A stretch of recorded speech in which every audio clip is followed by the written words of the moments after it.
Welcome to I love you YouTube channel. எங்கள் ஊரில் மழை, நல்ல மழை, விவசாயத்துக்கு தேவையான தண்ணி போதுமான அளவு இருப்பதனால இப்போ பாருங்கள், பின்னாடி தொழி அடிச்சுக்கிட்டு இருக்காங்க பார்த்தீங்களா?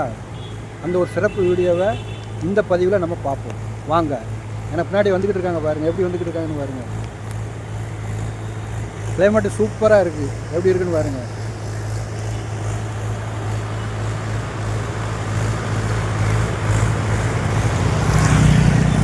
முன்னாடி ஓட்டிக்கிட்டு இருக்காங்க பார்த்தீங்களா?